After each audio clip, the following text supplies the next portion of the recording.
యేసు రక్తమే జయం పరిచర్య ప్రైజ్ ద లార్డ్. జూన్ 13వ తేదీ 2025. ఈరోజు దేవుని వాక్యము, మనుషులను నమ్ముకొనుట కంటే యెహోవాను ఆశ్రయించుట మేలు. కీర్తనలు 118వ కీర్తన 8వ వాక్యము. సర్వజనులారా ఆయనను కొనియాడుడి, యెహోవాను స్తుతించుడి.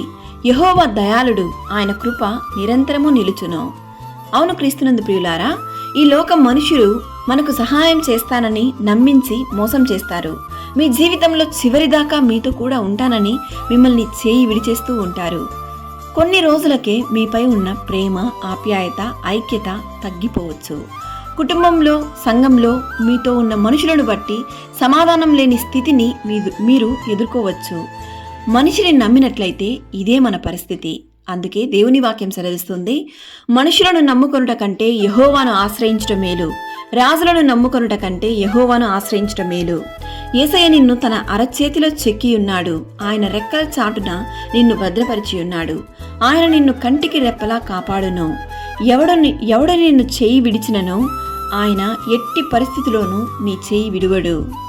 దేవుని సన్నిధిలో కన్నీళ్లు విడిచుచు విత్తువారు సంతోష గానముతో పంట కోసెదరు.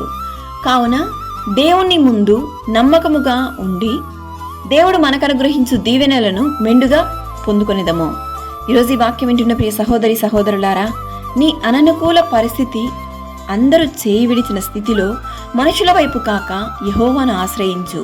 నీవు ఆయనకు ప్రార్థన చేయగా ఆయన నీ ప్రార్థనను ఆలకించును. సకల ఘనత, మహిమ, ప్రభావములు యేసయ్యకు మాత్రమే కలుగును గాక. ఆమేన్. God bless you.